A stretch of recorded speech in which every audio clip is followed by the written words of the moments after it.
Pak pinjol, bisa nggak? Sorry, Kok jadi Pak Pinjol? Organisasi pinjol. Boleh nggak kalian bijaksana? Ya udahlah untuk mahasiswa 10% lah. Kenapa nggak bisa begitu? 10% itu udah tinggi Pak. Saya tahu memang resikonya tinggi karena nggak ada agunan.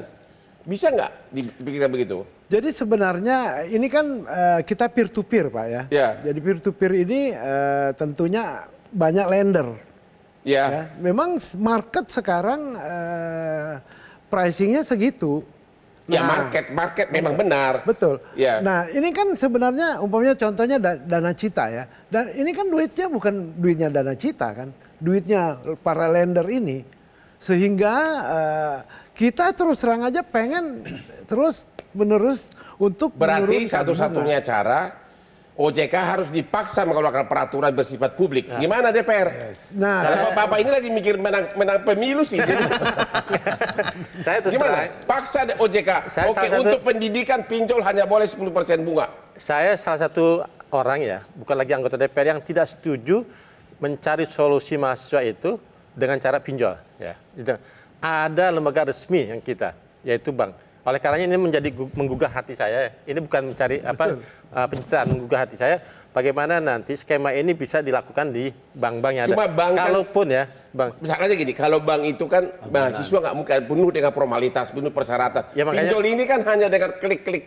Atau kalaupun memang dapat ini, duit. kalaupun tidak bisa dilepaskan pinjol, ya saya minta ya, pinjol ini untuk pinjaman yang mahasiswa ini dibedakan. Ya. Bunganya kalaupun tidak sama dengan bank resmi, ya beda-bedanya ya dikit-dikit ya, 0,% berarti. Betul. Jangan sampai disamakan. Gimana, Pak Cecep? Setuju nggak bahwa untuk pinjol mahasiswa paksa OJK keluarkan peraturan bunganya tidak boleh melebihi 10%?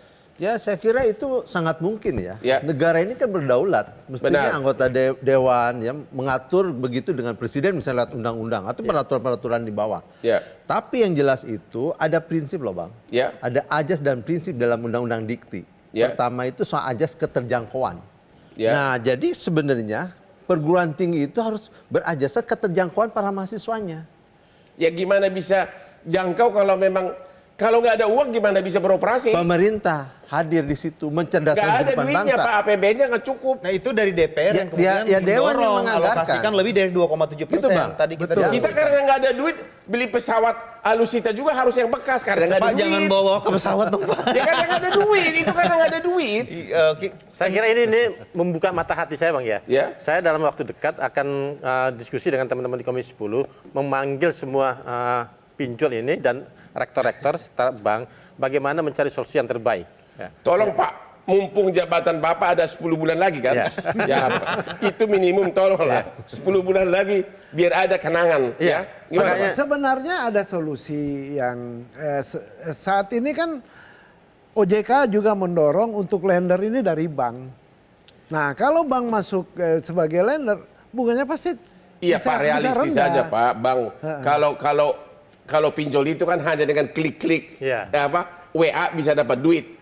Ya memang resikonya tinggi. Enggak juga gitu, kita akui. Kan ada analisa. Ya tapi beda macam. lah. Dengan bank kan bisa prosedurnya, jangan-jangan nanti minta agunan. Sawah di kampung diagunkan. Enggak. Jadi fintech lending ini Bang, saya enggak menyebut pinjol karena pinjol adalah yang ilegal. Oke? Kalau yang berizin ini bisa melalui bank. Kita itu membiayai yang unbanked dan underserved.